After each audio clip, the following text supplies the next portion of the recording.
Imagina que eres el rey más poderoso del mundo.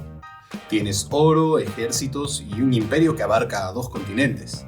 El único problema es que tardas 6 meses en recibir las noticias de lo que pasa en él. Entonces, ¿cómo es que se vive cuando el que manda está a 10.000 kilómetros? Cuando la ley viene de un rey que jamás pisará tu ciudad, que no conoce tu clima, ni tu lengua mezclada, ni el color del polvo de tus calles. Así se vivía en la América virreinal. Hoy hablamos con Aitor Aguilar, historiador especializado en la correspondencia diplomática del Imperio Hispánico, sobre lo que pasaba cuando el poder se gestiona desde la distancia, las tensiones, los abusos, los silencios, y cómo todo eso fue construyendo algo que Madrid nunca planeó, una identidad propia. Y de paso, también nos hacemos la pregunta que todavía hoy incomoda a muchos. ¿Cuánto de lo que creemos saber sobre el Imperio Español es historia y cuánto es leyenda, negra o rosa? Esto es Royal World.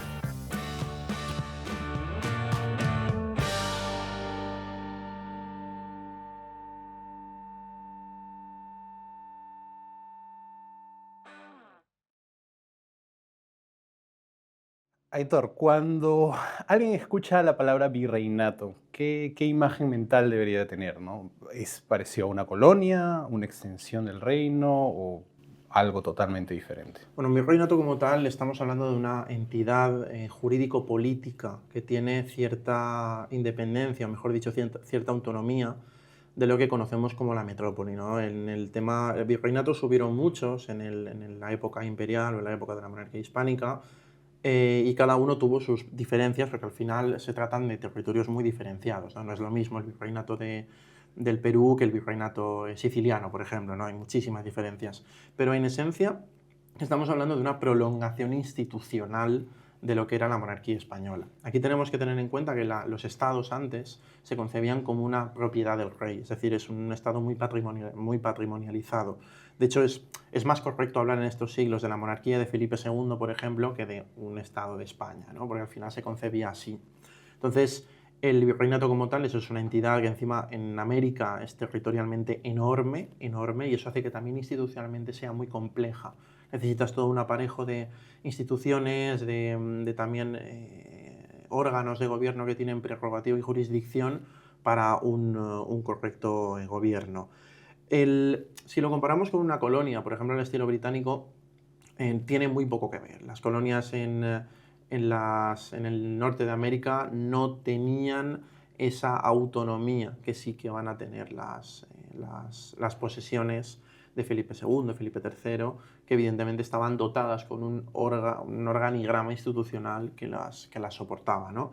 Las colonias inglesas debían de esperar, en muchísimas ocasiones, tenían un gobernador, obviamente, pero debían de esperar las dictaminaciones de la metrópolis, donde encima no tenían representación, ¿no? No es lo mismo que estas colonias, que estos territorios hispanos, donde evidentemente sí que hay cierta autonomía y donde se puede producir esa independencia a la hora de ser gobernadas, ¿no? Y es un poco una idea, y esta idea es un poco lo que rompe con esta noción de que al final del día las colonias en América Latina eran territorios salvajes sin una gran estructura, ¿no? Porque al final el virreinato o los virreinatos puntualmente de América del Sur, y para, digamos, poner un poco en contexto esto, era una extensión administrativa del reino, básicamente, con leyes, universidades, tenían imprentas, ¿no?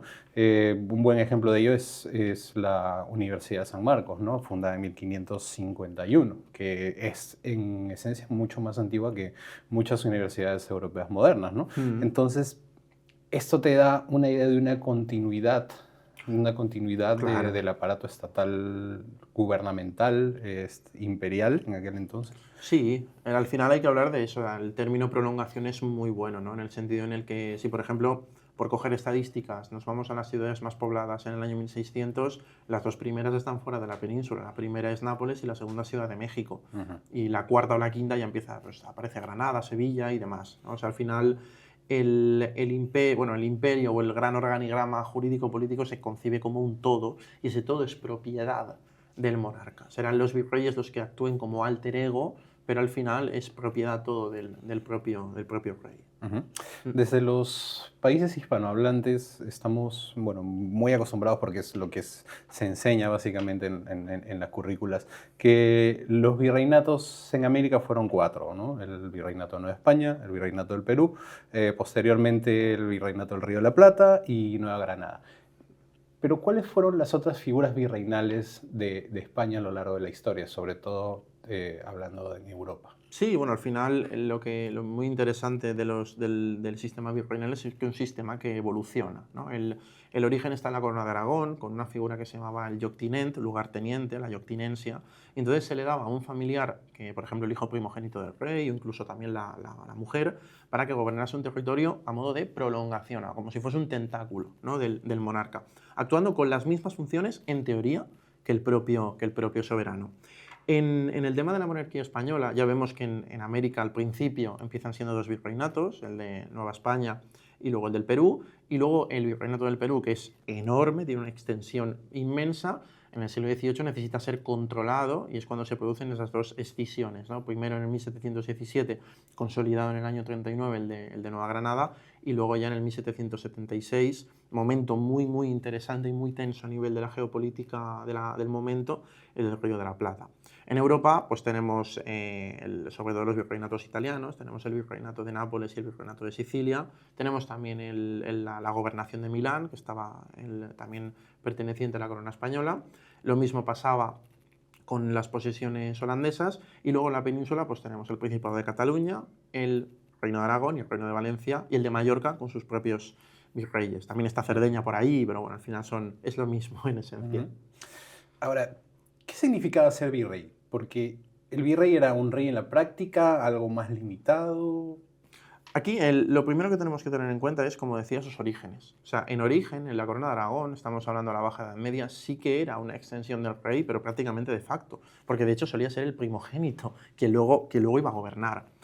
En el momento en el que llegan los reyes católicos, esa figura muta, cambia mucho. Porque también tenemos que tener en cuenta que Isabel y Fernando, una de las cuestiones que hacen es el tema de los grandes de España, ¿no?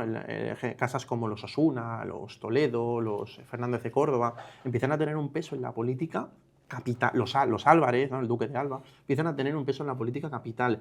Y ellos van a ser, junto con las familias, en el caso italiano o en el caso aragonés, valenciano y catalán, las familias de grandes nobles propios, los grandes candidatos a ser virreyes. Es decir, y esto es interesante porque te cambia completamente el concepto de lo que es virrey. Antes, en la Baja Edad Media, en la Corona de Aragón, era una persona que ya estaba educada para ser rey y el virreinato era un escalafón más. Aquí los nobles lo conciben como un escalafón más, pero para sus propias trayectorias. Claro, y esto cambia mucho, ¿no? ¿Y por qué digo que cambia? Porque, yendo a la pregunta, los virreyes eran, en teoría, un rey, el alter ego, vicerex, es decir, lo mismo, era exactamente lo mismo. En la práctica es distinto. Aquí los virreyes, sobre todo yo conozco el caso italiano, pero para el caso americano, por lo que veo, es muy similar, recibían tres tipos de documentación que les marcan mucho las pautas del gobierno. La primera es la instrucción pública, donde vienen detallados todas sus funciones, que son las mismas que un rey: convocar el ejército, convocar o no al parlamento, el tema del diálogo con las propias instituciones, hasta ahí todo bien. Pero la instrucción privada, que esa la recibían exclusivamente los virreyes a modo de una instrucción secreta, ahí es donde aparecen delimitadas esas funciones, y sobre todo cuando el virrey se tiene que comunicar con el rey. Anexo a eso, y esto es muy interesante, los virreyes, no olvidemos que son nobles que no tienen prácticamente idea del territorio que van a gobernar. Se apoyaban en eruditos, amigos suyos y allegados que escribían relaciones que explicaban cómo era el territorio, qué personas tenían que tener de confianza y un largo etcétera. Entonces, ser virrey era obviamente algo muy complejo. Y sobre todo que también hablamos que tenía muchos límites, porque al final un virrey tenía que lidiar con las audiencias, las visitas desde la metrópoli, que al final tenían una función básicamente de ver inspecciones al final del día, y al final del periodo de gobierno de los virreyes llegaba el juicio de residencia que tenían que brindar hacia la corona, ¿no? Entonces, estos podían acabar procesados después de su mandato tranquilo. Sí, uno de los más famosos es el duque de Osuna. El duque de Osuna acabó procesado por un cúmulo de hechos que ocurren en Sicilia y Nápoles, y al final en Nápoles, por una cuestión ligada al orden público, ligada también a las rebeliones de los nobles, el duque de Osuna acaba, pero completamente caído en desgracia y encarcelado. Es decir, al final la figura del virrey, y ni mucho menos quiero ofrecer aquí una imagen de víctimas, pero estaban muchas veces en el centro de todo, porque es verdad que tenían las mismas funciones que un rey, pero muchos más límites que un monarca. Y esto las instituciones lo sabían, desde las propias audiencias americanas hasta el Tribunal de San Lorenzo en Nápoles o la Curia Pretoria siciliana, sabían que el virrey al final tenía una serie de limitaciones y ahí las iban a explotar. Los parlamentos, en esos momentos de diálogo tenso, las instituciones, los órganos con prerrogativa y función aprovechaban para menoscabar todo lo posible ese poder real. Aquí los virreyes, poco a poco, ya hacia el siglo XVII, adquirieron la idea de Jean Bodin, de Juan Bodino en español, de la razón de Estado, ¿no? Es esa idea que superpone esa voluntad del príncipe ante las vicisitudes y todas las cuestiones de las tensiones internas, ¿no? Para, obviamente, imponer su prerrogativa en momentos teóricamente de tensión. Aquí las instituciones también van a aprovechar por el mal uso, sobre todo, de esa razón de Estado. Uh-huh. Y bueno, ya que vamos a hablar de este mundo a lo largo de esta conversación, el Imperio Español en América fue lo que nos contaron, hay mucho mito mezclado con la historia, o sea, es decir, se sabe que hubo violencia, hubieron casos de explotación, existió una jerarquía racial, es verdad, pero también a la vez existieron instituciones complejas, ¿no? Y leyes protectoras. De hecho, o sea, España fue de los pocos imperios que legisló explícitamente sobre el tema del trato a indígenas, que se ve reflejado en las leyes de Indias. Sí, a ver, aquí al final se trata de dialogar con el pasado desde el presente, ¿no? Lo que observo cuando dialogamos muchas veces con el pasado es que tenemos a veces la mente muy cerrada, pero es normal al final, ¿no? Yo siempre pongo el mismo ejemplo. Si nos vamos de época y vamos al Congo belga, murieron 20 millones, entre 18 y 20 millones de africanos bajo el mandato de Leopoldo II. Uh-huh. Esos son muchos más que los 6 millones de judíos que murieron en el Holocausto. Sin embargo, esas 20 millones de víctimas para los europeos son mucho más desconocidas. Entonces, muchas veces cuando dialogamos con el pasado se nos olvida que hay mucha más historia aparte de Europa. Es muy difícil en un podcast, en un libro, en 80 tesis doctorales, resumir esos 400 años y sobre todo interpretarlos, ¿no? Muchas veces las interpretaciones tienen que obedecer al mayor rigor histórico posible y decir si el Imperio Español es lo que nos contaron o no. Yo diría que es todo. El Imperio Español es lo que fue, lo que las fuentes nos revelan, e incluso aquellas interpretaciones que sabemos que son sesgadas, hay que cogerlas y saber mirarlas con un análisis crítico. Porque yo no digo que puedan aportar a lo mejor a nivel histórico gran cosa, pero sí a nivel de cómo la sociedad es capaz de ver el pasado que hemos tenido.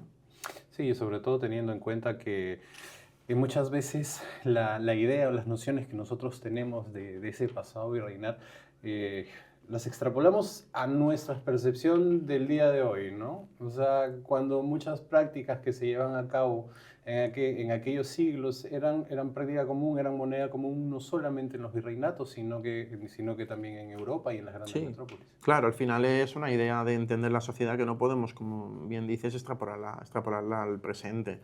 Hoy día lo vemos en muchos gobiernos, y lo dicho, no solo en los hispanoamericanos o en el español, en todos, echan la culpa a hechos puntuales del pasado de cuestiones transversales del presente. No puede ser que una crisis económica prolongada tenga que ver en un hecho del pasado muy concreto, que luego encima cuando lo analizas no tiene ningún sentido. Pero al final es un arma política que se ha utilizado y se utilizará siempre. Es el pasado. Es verdad. Regresando un poco a estas dinámicas de poder y de comunicación, claramente. Hablando justamente de comunicación, ¿no? ¿Cómo se comunicaba Madrid con Lima, o Madrid con Ciudad de México, o con Buenos Aires, ¿no? Cuando habían meses de espera, cartas que nunca llegaban, viajes que tranquilamente podían durar entre 4 y 8 meses, pasando los riesgos que conllevaba, ¿no? Naufragios, piratas, pérdidas de documentos, ¿no?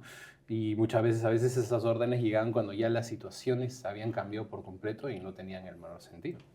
A ver, al final, de la misma forma, aunque obviamente la distancia, como dices, es clave, pero de la misma forma que ocurría con todos los virreyes, ¿no? O sea, tanto la corte de Madrid, vamos a tirar de Felipe II hacia adelante, ¿no? Cuando los virreinatos se consolidan un poco más, la corte de Madrid tiene instituciones propias en esos territorios, por ejemplo, las audiencias, y luego los propios territorios. En el caso americano no será tanto porque se construye el virreinato desde cero, pero en virreinatos como el aragonés, el siciliano, napolitano, hay instituciones propias, ¿no? El Consell de Cent en Cataluña, el Tribunal de San Lorenzo en Nápoli. O sea, al final se tiene que producir una necesaria interacción, ¿no? Y aquí la clave para averiguar el tema de las comunicaciones es la voluntad de control. O sea, al final el rey de España, no olvidemos que la monarquía era su propiedad, quiere tener el control de todas las extensiones de su propiedad.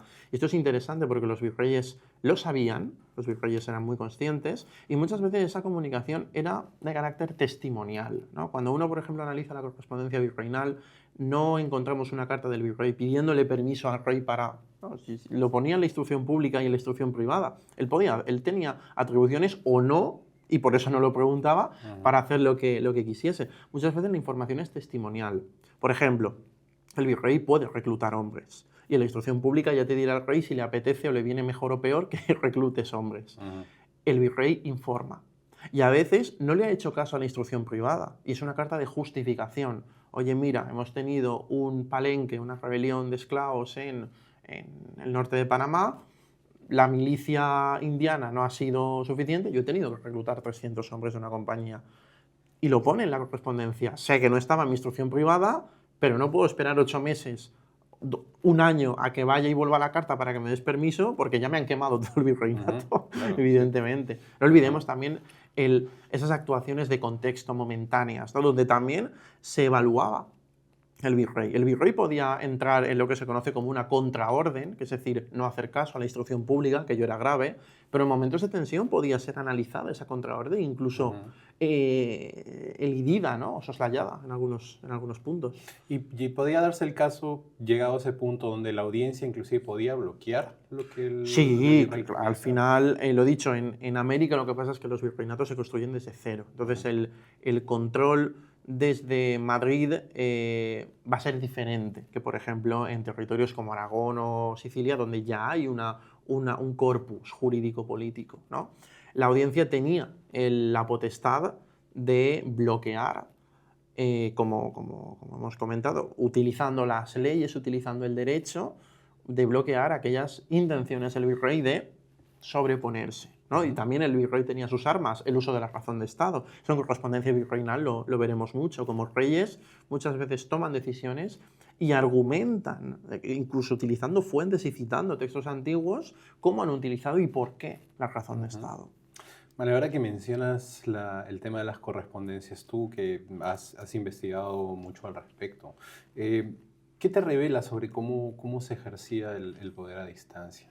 Lo que más revela es la idea de gobierno del propio virrey. Como te comentaba, las decisiones no están tanto en la correspondencia virreinal, sino estarán, por ejemplo, en las actas de las audiencias y en otro tipo de fuentes. La correspondencia virreinal revela cómo es esa personalidad del virrey y, sobre todo, cuál es el diálogo con las leyes de la propia persona. Los virreyes, algunos más, otros menos, pero esto es interesante señalarlo, no son personajes que pasen desapercibidos. O sea, el virrey que no conocemos es porque aún no lo hemos investigado, pero todos tienen una gran importancia. Todos tienen, aunque fuesen interinos que están 1 o 2 años, que eso pasaba mucho en Italia o en Aragón, tienen su importancia y tienen además su personalismo, ¿no? su sella de identidad. En este sentido, lo que se revela mucho es la idea de gobierno, o sea, cómo ellos concebían el gobierno, en este caso de la Nueva España o de Sicilia, y luego también cómo conciben la relación con las instituciones, temas de defensa militar y luego también su propia relación con el rey. No olvidemos que son cartas a veces hasta personales. Y en tus investigaciones, ¿hay algún caso que te haya llamado la atención sobre correspondencia? Sí, bueno, sobre todo he tenido la oportunidad de investigar al virrey Osuna, a Francisco de Castro, que estuvieron en Nápoles y Sicilia los dos, y casos que me hayan llamado la atención en momentos de tensión. En momentos cuando nos ponemos a comparar fuentes, por ejemplo, y vemos que tanto Francisco de Castro como el virrey Osuna ya están siendo acusados de contraórdenes, de corrupción económica, de corrupción política, la correspondencia virreinal cambia completamente el tono y empieza a ser un alarde de todo lo que el virrey ha hecho. Por ejemplo, es muy curioso como en los últimos años del virreinato napolitano de Osuna, mientras el Tribunal de San Lorenzo, el Concilio Colateral, la Escribanía di Frazione, todos los órganos van contra él, el propio Osuna, en la correspondencia virreinal, pinta un virreinato en Nápoles de orden, de aporte de tropas a la monarquía española, etc. Y Francisco de Castro no tuvo esos problemas, pero cuando hay momentos de tensión también revela una Sicilia fuerte, bajo su mando, de gran orden público, ¿no? Al final es un poco el contrastar esa perspectiva, porque al rey le llegaba todo. Al rey le llegaban las denuncias y también esa correspondencia virreinal donde el rey va a evaluar a ver qué es lo que estás haciendo con el gobierno. Y al final terminar con un juicio de valor sobre qué... Claro, o los visitadores eran muchas veces clave para cargarse ya no instituciones ni mucho menos, sino personas que no estaban actuando conforme a los designios que se esperaba de ellas. Exacto. Si hablamos de nobleza local, ¿qué tanta influencia real tenían o simplemente eran subordinados de cualquier envío que llegue desde España? Aquí también sería muy interesante hablar de la teoría y de la práctica, ¿no? O sea, la teoría es que la nobleza local en América, en el Caribe, en Italia, en donde sea, está subordinada a los intereses políticos, pero la realidad es que el control de pueblos, el control del cabildo, las cuestiones a nivel de pues eso, emulación y demás, las dominan todas la nobleza local. Al final la nobleza, y también pasa en la península ibérica, son referentes para los territorios donde están las personas que los conocen, ¿no? Y esas noblezas viven por y para su emulación. Un pequeño noble de Lima le da exactamente igual lo que pasa en Madrid, incluso le puede dar igual hasta lo que pasa en Lima. Él está pensando en las funciones que tiene y sobre todo en esa camarilla de personas, que es lo que hace que sea noble. Pero y al final también esto generó, bueno, fue un punto de partida también del inicio de las fricciones, ¿no? Sí. Porque los criollos, por un lado, tenían un fuerte poder económico, tenían influencia social, pero también es cierto que tenían un acceso limitado a los cargos políticos. Claro, aquí también la clave está un poco... Pasaban todos los virreinatos. Los nobles napolitanos acabaron en algunas ocasiones hasta las narices hablando mal de la injerencia, ¿no? del poder español o del poder desde Madrid. Era una cuestión normal. Al final, no olvidemos que la prolongación institucional de la monarquía no tiene por qué llegar sin fricciones a los territorios de turno. Aquí lo que pasó al final fue que en el siglo XVIII las reformas borbónicas que buscan retomar un control que se estaba perdiendo con América, porque los virreinatos funcionan muy bien, están siendo instituciones independientes, pero es que luego a nivel comercial están viendo ellos las limitaciones de no poder comerciar con Holanda, con Francia, con Inglaterra, y cuando en 1715, 1714 ya se habilita ese navío de permiso, ese asiento de negros para los británicos, el gran beneficio es el virreinato de la Nueva España.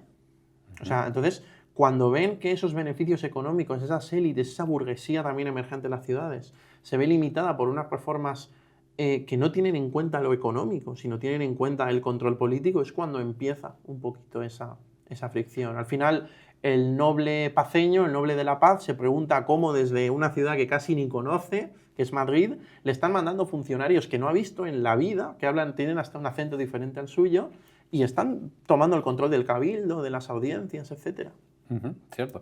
Y hablando un poco de estas tensiones y estos conflictos, ¿no? Que al final pasaron a formar parte de la vida cotidiana, uno de los conflictos más llamativos de la época era el alojamiento de tropas, que es algo que tú también has investigado, ¿no? ¿Cómo es que puedes contarnos algún caso concreto que ilustre cómo es que esto rompía un poco el tejido de una ciudad colonial? Exacto, bueno, y el tejido de una ciudad europea también. O sea, aquí es muy interesante porque la historiografía, desde estudiosos como Jeremy Black, Geoffrey Parker, Michael Roberts, que hablaban de la revolución militar, concebían el alojamiento como una repercusión del aumento del tamaño de los ejércitos y al final dieron una versión muy teleológica, ¿no? Muy finalista, de que ese aumento de los ejércitos derivó en sistemas de mayor control, como por ejemplo el absolutismo. La historiografía actual ha visto que eso no tenía absolutamente nada que ver y que no se aplica a la realidad española o hispana, ¿no? Aquí es muy interesante como el problema del alojamiento, aparte obviamente de meter a soldados en casas particulares, sino en un cuartel, era la cuestión de cómo se controlaba el proceso. O sea, violencia entre civiles y militares la ha habido siempre en estas sociedades y en Europa, pero era muy interesante cómo las instituciones protestaban ante la mala gestión. Aquí yo recuerdo como en 1617, en la ciudad de Panamá, hubo un caso muy concreto con una compañía de hombres de unos 470, es decir, es una compañía, un par de compañías, un número bastante grande. El virrey de turno tuvo que poner dinero de sus propios fondos, de su fortuna particular, porque la audiencia, ante la que protestó obviamente, decidió que no tenía dinero o que no era su faena encargarse de este alojamiento. Para evitar tensiones con el Cabildo de Panamá, que evidentemente protestó ante la llegada de estos hombres y ante la violencia que podía derivar, fue el virrey quien tomó cartas en el asunto, quien luego informaría a Felipe III de todas aquellas cuestiones que no se estaban cumpliendo. Entonces, más que el alojamiento, que evidentemente es fuente de conflicto, lo que era fuente de conflicto era la mala gestión del mismo. Y era una gestión que para muchos venía de un lugar lejano, ¿cierto? O sea, pero que al final del día también se hacía muy presente, ¿no? No solamente con el tema del movimiento de tropas y estas dinámicas sociales que generaban conflictos, sino que también se hacían presentes muchas veces en impuestos, en justicia, normas sociales, los sistemas de casta con el que se convivía en aquellos años, ¿no? Entonces me iba a preguntar, ¿cómo es que vivía la gente común bajo este sistema, ¿no? ¿Cómo lo sentían en su día a día, teniendo en cuenta estos conflictos que hemos hablado? Sí, aquí, y obviamente sin desmerecer ni muchísimo menos a los historiadores hispanoamericanos que están profundizando en estas cuestiones, aún queda mucho. Afortunadamente nos quedan muchas sorpresas por ver sobre este tema. No estamos investigando cómo era la sociedad colonial en lo micro. En lo macro podemos hablar, como bien dices, del sistema de castas, del tema de la dominación, de sistemas de explotación más o menos fuertes, pero la sociedad en lo micro es cuando realmente vamos a averiguar cómo son esas relaciones. Al final tenemos que tener en cuenta, y lo dicho hablo antes de que se hayan hecho muchas investigaciones, de que para averiguar cómo era la sociedad en Lima en el año 1605 tenemos que ir investigando por barrios, intentar averiguar cuáles eran las familias más importantes de la ciudad y sobre todo, cuáles eran sus métodos de comunicación con la gente mundana. Entonces vamos a poder aproximarnos a... Pero si no, nos quedaremos en este nivel en el que estamos hoy día, por suerte, que va evolucionando a nivel de investigación, pero aún nos queda mucho, Hace un rato hablamos un poco acerca de la leyenda negra, ¿no? Y a mí me gusta hacer este paralelismo, ¿no? Porque se habla mucho de brutalidad, de abusos, etcétera, etcétera, ¿no? Y como te he comentado, ¿no? El paralelismo que hay entre la rebelión de Túpac Amaru II, que se llevó a cabo entre 1780 y 1781, ¿no? Que fue un levantamiento en el virreinato del Perú contra supuestos abusos coloniales españoles, ¿no? Túpac Amaru, un cacique indígena que lidera la revuelta, es capturado y ejecutado en la plaza central del Cusco. Y es ejecutado de una manera bastante impactante, por así decirlo, ¿no? Que al final sus miembros son amarrados a 4 caballos y el tipo es desmembrado y los restos son enviados a diferentes lugares de los alrededores del Cusco, básicamente, ¿no?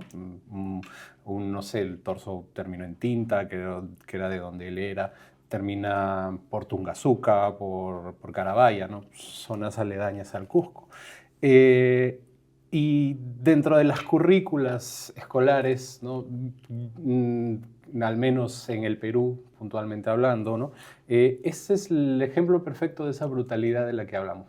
Pero cierto es también que esa era una práctica relativamente común no solamente en España, sino que en Europa en general, ¿no? Tenemos, por ejemplo, la rebelión de los comuneros en Castilla, ¿no? Encabezada por Juan de Padilla, que termina con su ejecución por decapitación y su posterior desmembramiento para servir como escarmiento hacia las rebeliones. Y como esos casos tenemos muchos.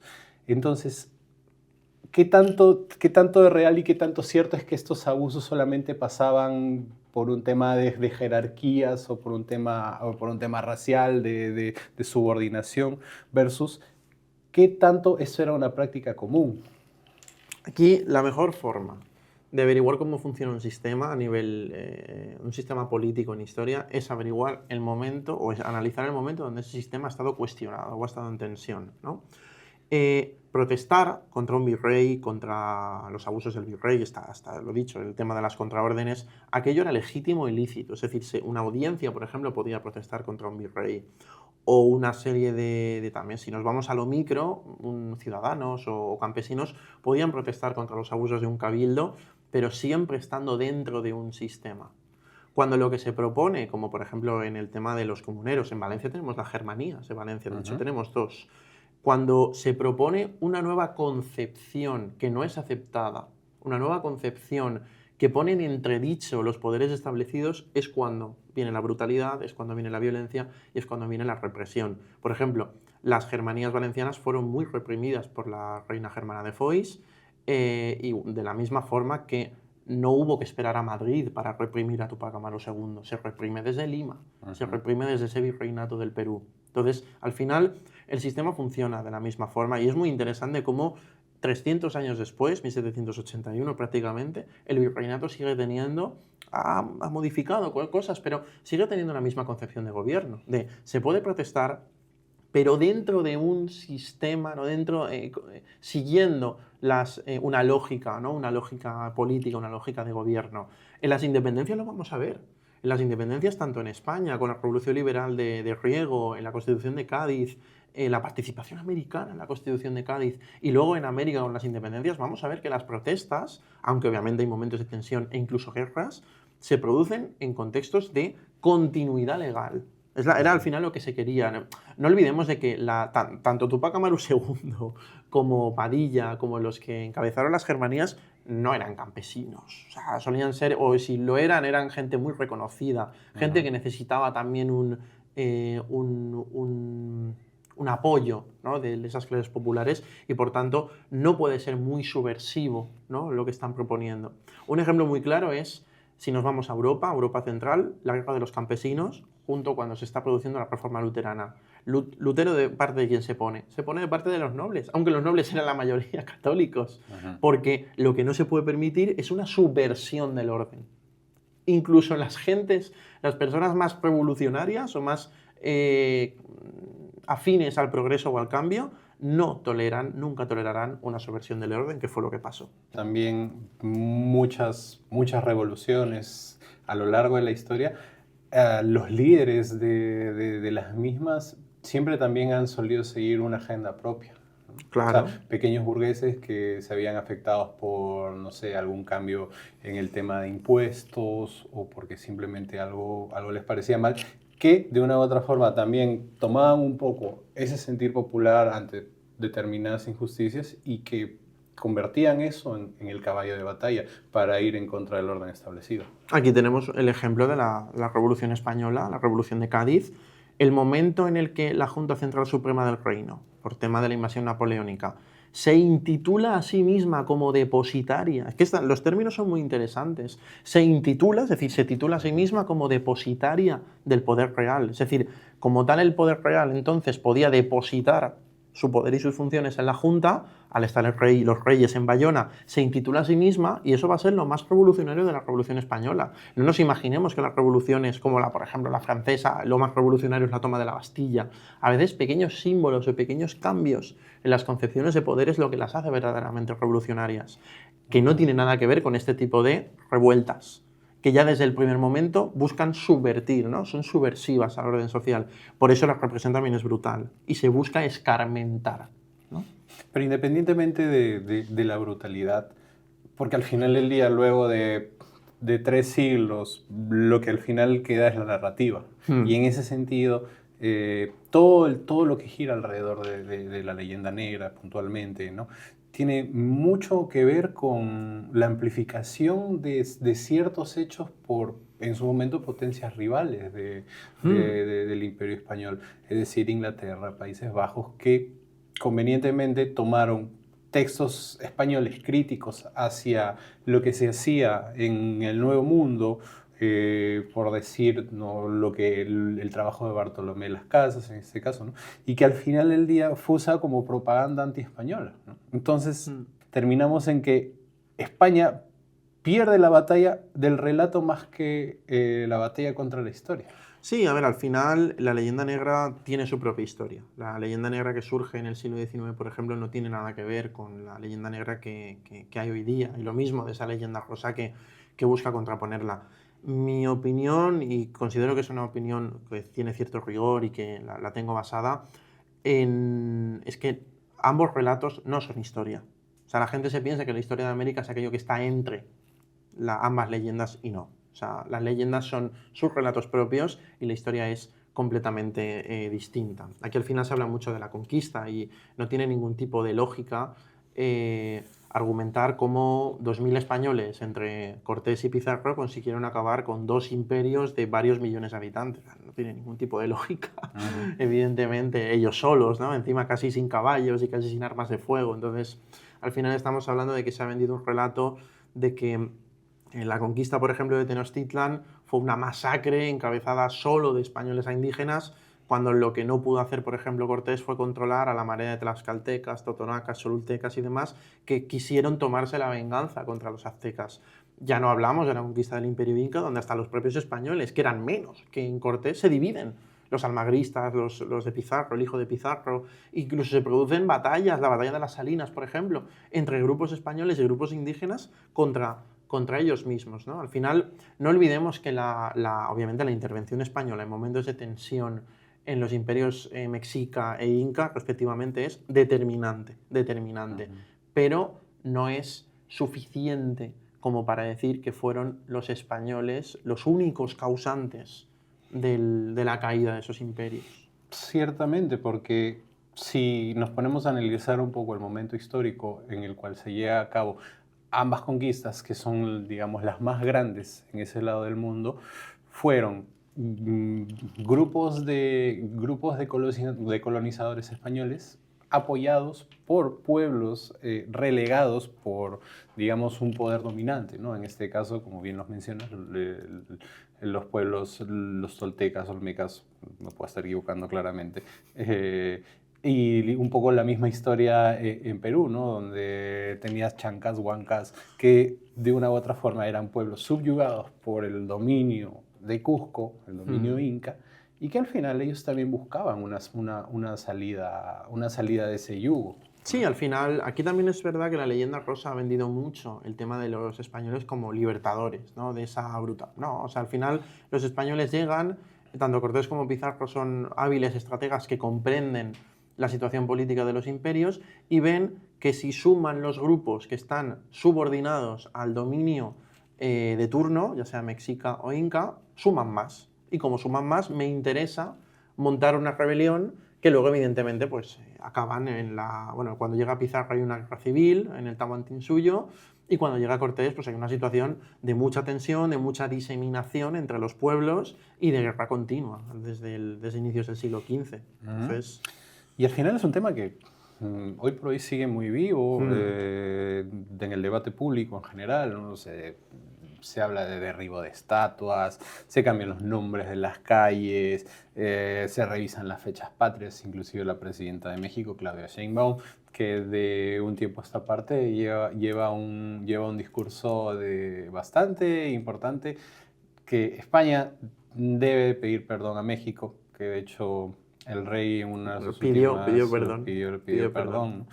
Lo paradójico es que la persona que exige el perdón se apellida Sheinbaum, un apellido yiddish, no nativo de México, ¿no? Vemos lo ilógico del tema, ¿no? Al final, Pero bueno, pasa también aquí en España cuando hablamos de la guerra civil y pasa en todos los países cuando hablamos de esos...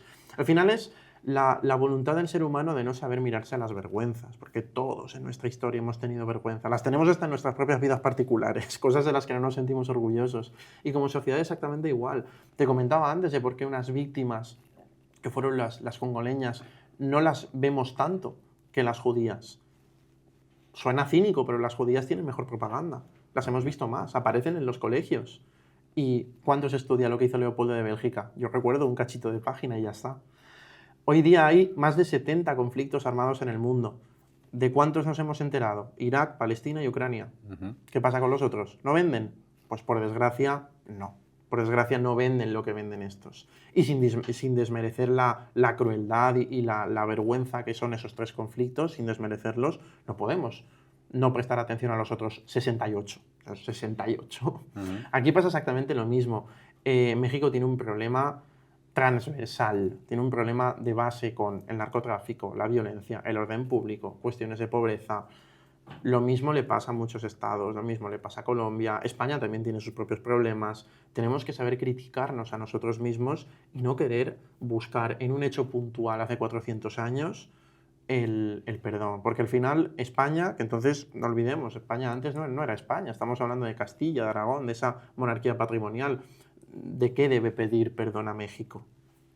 Que no existía entonces. O sea, ¿a quién debemos de pedir perdón? ¿Y quién nos lo reclama? Una persona que si no tiene un apellido yiddish lo tiene español, como hacía López Obrador. O sea, entonces al final es muy extraño. Pero bueno, nos pasa aquí en España, ¿no? Nos cuesta mucho dialogar con nuestro pasado. En España tenemos la manía de decir que nuestro pasado reciente fue la guerra civil, que lo fue, y nos olvidamos muchas veces de lo que hizo la ETA. ¿Y la ETA no es nuestro pasado reciente? ¿No sería mejor concebirlo todo como un pasado reciente del cual hablar, del cual reflexionar, del cual aprender y del cual obviamente no se tienen que dar discursos vacíos? O sea, tenemos que saber ir un poquito más allá.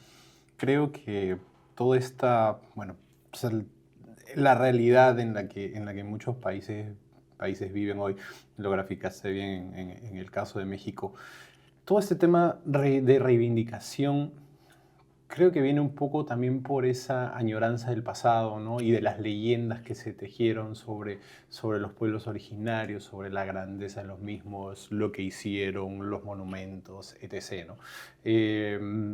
Una época donde el dominio yacía netamente en estos pueblos y que fue glorificado por la literatura y las currículas escolares, valgan verdades, durante la mayor parte de la vida republicana de los países, en este caso latinoamericanos, ¿no?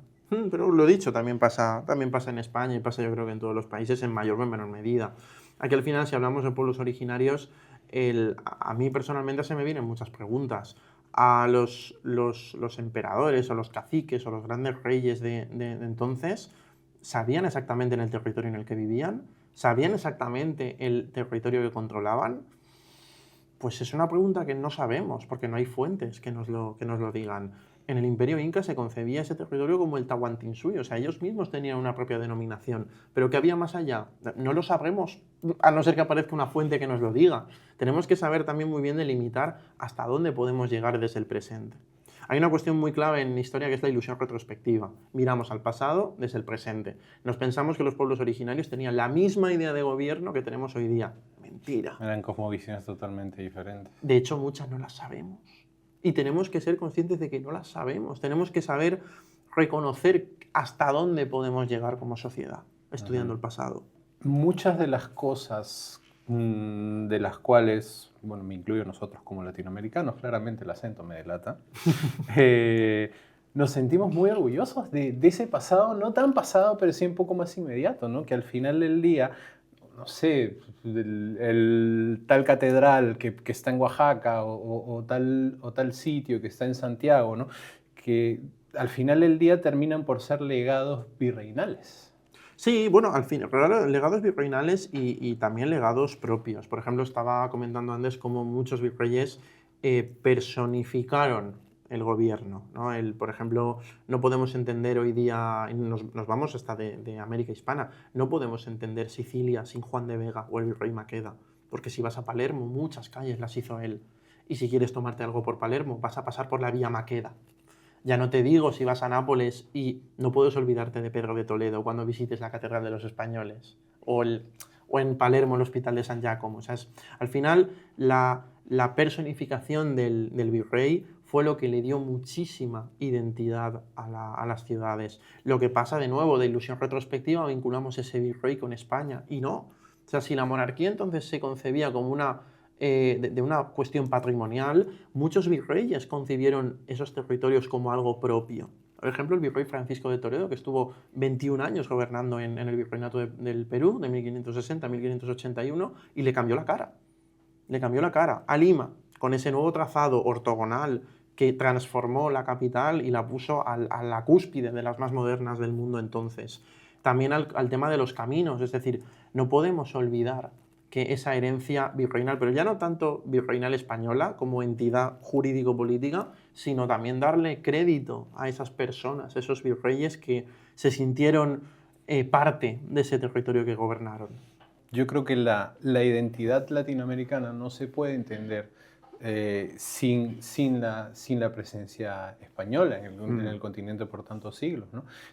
Y que hoy en día se va un poco a la inversa, ¿no? Porque pues España tiene una migración hispanoamericana muy importante que de una u otra forma también va cambiando las idiosincrasias propias, sumado también a la digitalización, que el intercambio de conocimientos, de lenguajes, ¿no? Hablando desde un punto de vista más hispano, ¿no? Se vuelve un intercambio constante de cultura, de frases. Sí, aquí hay un tema muy interesante, que es que en la América Hispana se desarrolla lo que es el estilo colonial, ¿no? Luego se le ha dado ese nombre. Pero es que es un estilo que se desarrolla aquí que se desarrolla allá y que llega aquí. O sea, la gente se piensa que el estilo colonial que uno puede ver. Tuve la fortuna de estar hace 3 semanas, hace un mes, en la ciudad de Panamá, preciosa. O sea, y pude ver esos edificios, pero esos edificios se hicieron allá. El estilo no es de aquí, el estilo no es. De hecho, el estilo que se está en Panamá, que está en Cartagena de Indias, Colombia, está en Bogotá, luego va a llegar aquí y va a ser adoptado, ¿no? Ya no hablamos, por ejemplo, de literatura. El realismo mágico está en Colombia. No es español, ni tiene herencia española. Se hace en Colombia. Y uno necesita ir a Colombia para comprobar por qué te da por imaginar cuando uno está allí. Entonces, al final, no podemos olvidar que la herencia española es clave, pero a mí me encanta hablar mucho de herencia común, porque es verdad, es un pasado común, un pasado de la gente que llegó allí, que hizo desde aquí, los criollos, que echaron raíces y que conformaron una identidad, la gente mestiza, y luego al final, el todo, ese totum revolutum que hace que Hispanoamérica sea una preciosidad en general.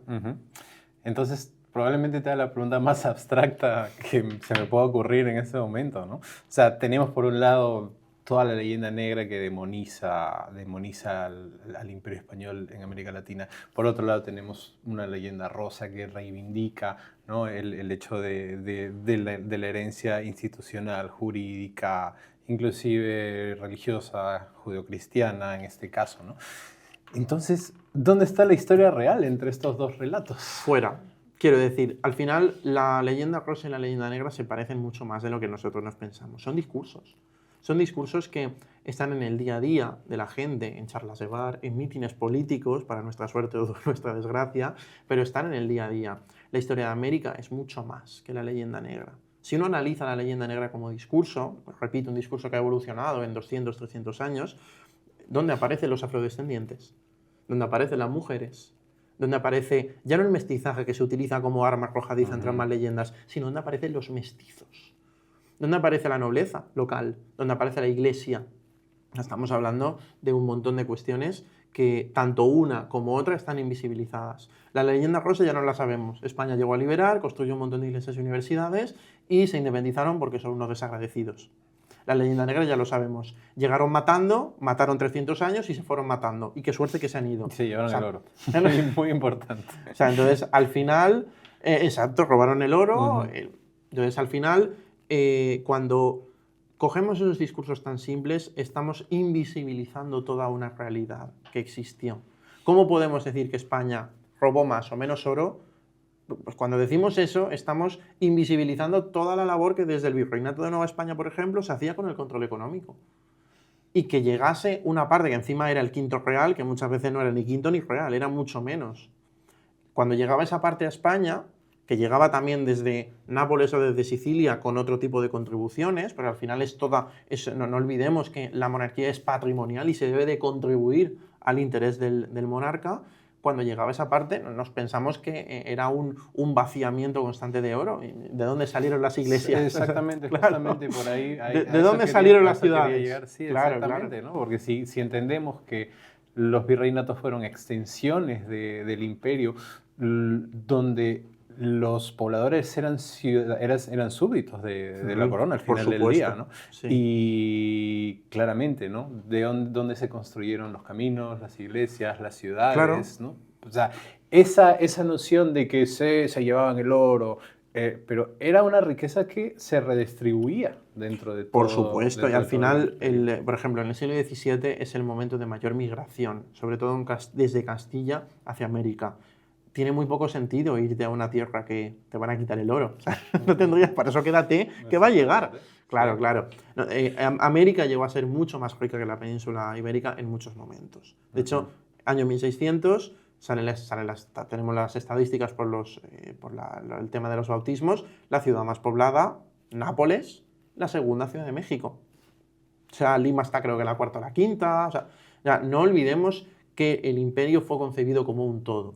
Eso es muy interesante porque cuando llega el final del imperio, llega el momento de la Constitución de Cádiz y luego ya el inicio de las independencias, un colombiano, será Mejía Lejerica, va a definir en las Cortes de Cádiz lo que era la nación española. Y él la definió como la reunión de vecinos de ambos hemisferios. Un colombiano, que no había visto nunca Cádiz. O sea, y tiene esa idea. Y tiene al final esa idea de algo común, ¿no? Algo común. De hecho, el momento en el que desde la península ibérica con las reformas borbónicas se deja de concebir América como algo común, el envío de los funcionarios peninsulares, es cuando ya hay fricción. Pero el sistema se entendía. El sistema se entendía como algo propio. Y ahora que un poco hablamos de estas dinámicas y cómo es que se vislumbraba o cómo es que se vislumbró durante toda la etapa virreinal las relaciones entre corona y colonia. ¿Qué hubiese pasado si el escenario hubiese sido diferente? Por ejemplo, si es que los británicos hubiesen llegado a América Latina. Objetivamente no tenemos ni idea. O sea, objetivamente no lo sabemos. De hecho, los británicos sí que llegaron al Caribe, por ejemplo, Belice o algunas islas, Jamaica era posesión española y luego fue posesión británica. No lo sabemos. O sea, al final los británicos llegaron a las colonias que llegaron con una idea de continuar buscando el dorado. Y bueno, llegaron con la misma idea de los españoles de que no tenían ni idea absolutamente del territorio que estaban llegando. Pero al final desarrollan una serie de instituciones o de entidades muy subyugadas a lo que era la monarquía británica, al parlamento, pero porque era lo que se conocía. O sea, al final, si Inglaterra llega a esas colonias, son colonias que empiezan muy mal, tardan mucho tiempo en empezar a desarrollarse, tienen sus propias diferencias, no es lo mismo esas colonias del norte mucho más vinculadas al comercio que esas colonias del sur muy vinculadas a la agricultura, que de hecho hoy día marcó el devenir político también de los futuros Estados Unidos. Pero bueno, al final intentan prolongar lo que saben de la forma que saben en un territorio que les da lo que les da. O sea, entonces, el qué hubiera pasado si hubieran llegado a América hubiera sido muy, muy, muy complejo saberlo. No tenemos mucha idea. Bueno, creo que nos podemos dar alguna idea dado el panorama actual, ¿no? Del estado en el cual muchos países que fueron colonias británicas se encuentran hoy en día, ¿no? A título personal, yo siempre he visto que el modelo colonial británico era de asentamiento versus despensa, ¿no? Sí, a ver, al final las colonias británicas, si hablamos de ese gran imperio británico, tiene su mayor extensión en 1928, siguen una lógica de glorificación de la monarquía, una monarquía que ya en 1928 va añorando ese pasado victoriano. y que evidentemente pues, se vio muy sacudido también por esa Primera Guerra Mundial. El Imperio Británico, obviamente, por allá por donde ha pasado, pues ha dejado múltiples realidades. Y aquí de nuevo nos pasa mucho de que no paramos de mirar a Inglaterra y dejamos de mirar a los países donde Inglaterra estuvo, ¿no? Cuando se produce un contacto, un encuentro, no podemos olvidar a Nigeria, ¿no? En el caso a la India y a ese Pensaba en papel que Nigeria. tuvieron. Ujú, Exacto. cierto. El hecho de que Nigeria esté como esté, no podemos atribuírselo solo a Inglaterra. De la misma forma que sería injusto decir que México está como está por culpa de España. No, totalmente. O sea, son contextos muy complejos. ¿Que existe la posibilidad de que Inglaterra pudo tratar a los habitantes nigerianos mejor? Pues vista la idea lógica que tenían los ingleses de cómo eran las distintas etnias o las distintas razas en aquella época, pues seguramente, ¿no? Pero bueno, también volvemos a mirar al pasado desde el presente. No le podemos preguntar a un noble británico qué es lo que pensaría. Precisamente. Bueno, hemos hablado bastante del pasado y ahora quiero llevar la conversación un poco hacia el futuro.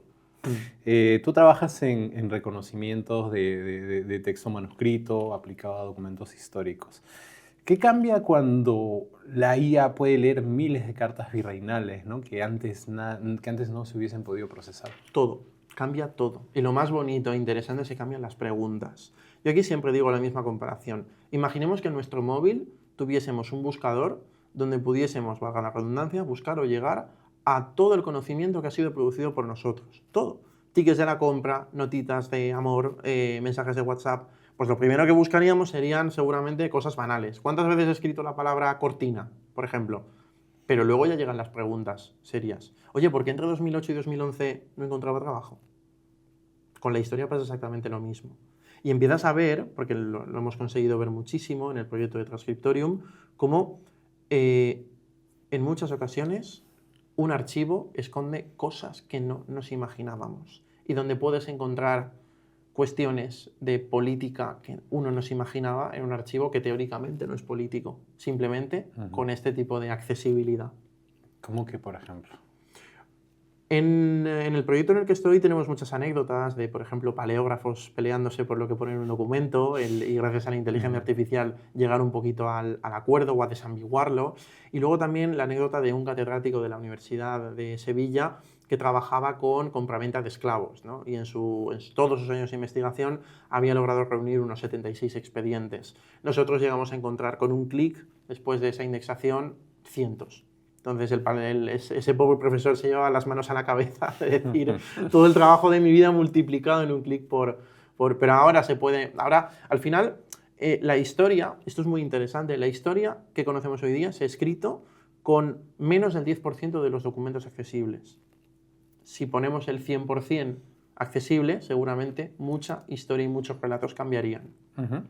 Y particularmente hablando de la leyenda negra, ¿no? De que, bueno, al final del día toda esta narrativa, un poco que se genera también gracias al acceso desigual que tenemos a las fuentes, ¿no?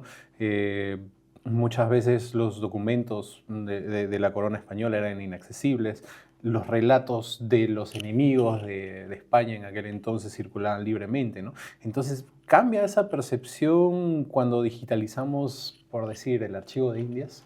Puede cambiar perfectamente. Al final no lo sabemos objetivamente, debemos de digitalizar y debemos de hacer accesible y obviamente investigar, pero lo más probable es que sí. Al final, si la historia de América se ha hecho siguiendo el promedio de toda la historia mundial, con entre el 10 y el 15% de los documentos, pues evidentemente si digitalizamos el 100 van a aparecer cosas que nos ayuden a entender, que nos ayuden a continuar.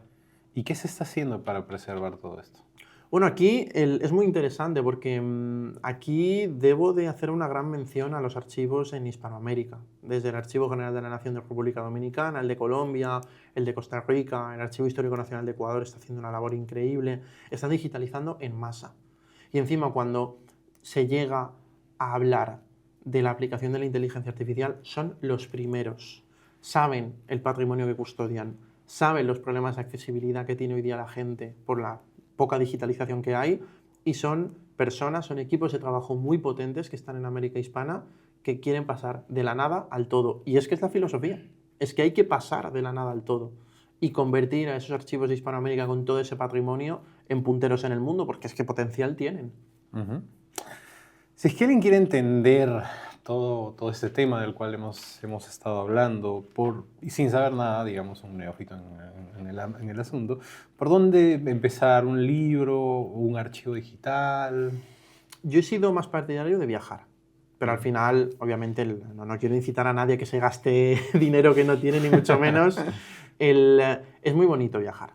Se puede viajar de muchas formas, uno puede viajar a través de un libro, obviamente, pero yo no he podido nunca comprender mejor el estilo colonial sin estar en Panamá, sin sentir el calor, sin sentir los mosquitos, sin sentir cómo su gente es tan acogedora, sin sentir las realidades de esa gente. Ya no hablo de escucharlas, hablo de sentirlas. No podemos nunca conocer Argentina si no visitamos, ya no te digo Buenos Aires, Misiones, Córdoba, intentar visitarla toda y comprender y hablar con gente de allí.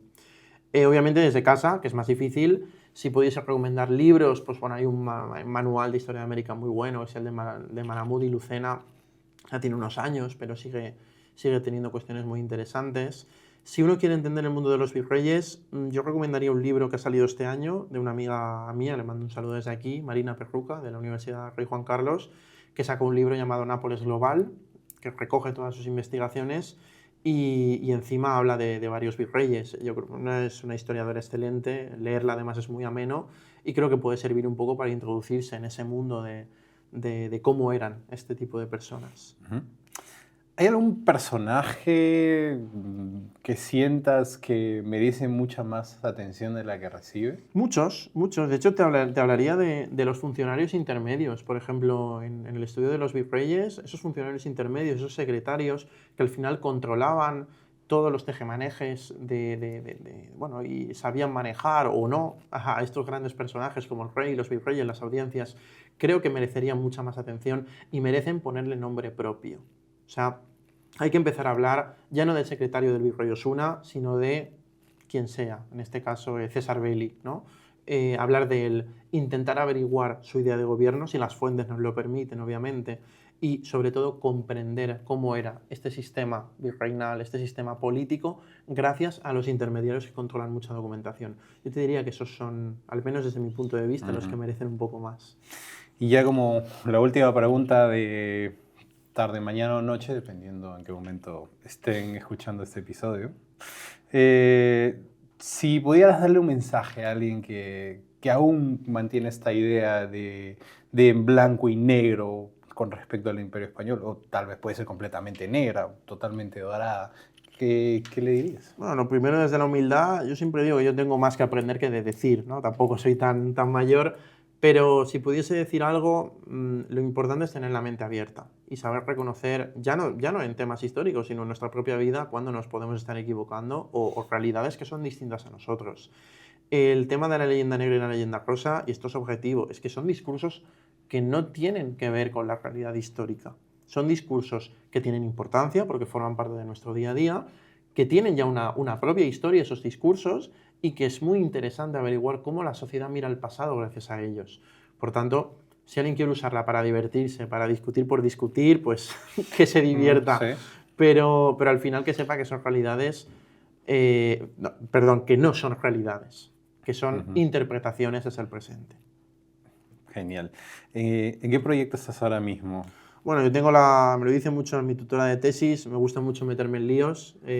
Actualmente tengo, bueno, mi responsabilidad como Relaciones Internacionales en el proyecto de Transcriptorium, muy ilusionante, en el que espero seguir muchísimos años y que evidentemente es una motivación diaria por conocer realidades archivísticas nuevas y por sobre todo aportar una solución de inteligencia artificial que ayuda mucho y que transforma completamente el panorama.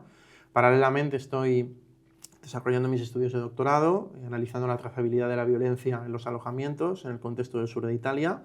Y bueno, y por lo demás, pues en alguna conferencia, en algún proyecto. Estoy en una asociación internacional de humanidades digitales, se llama SICUD, nació hace poquito, y también con proyectos muy ilusionantes. Estoy en la sección de transferencia internacional, entonces se ve que la gente me ubica como un gran comunicador o que tengo yo muy buena facilidad y por ahí me meten. Pero bueno, en proyectos muy ilusionantes y muy motivado, la verdad. Genial, Heitor. Oye, nada, te quedo muy agradecido, ha sido una conversación súper interesante la que hemos tenido, creo que ha sido bastante reveladora en muchos aspectos y nada, agradecerte nuevamente la visita. Nada, te agradezco a ti, Daniel, por la confianza, por el contacto y aquí estamos para lo que necesites. Perfecto. Gracias. Gracias a ti.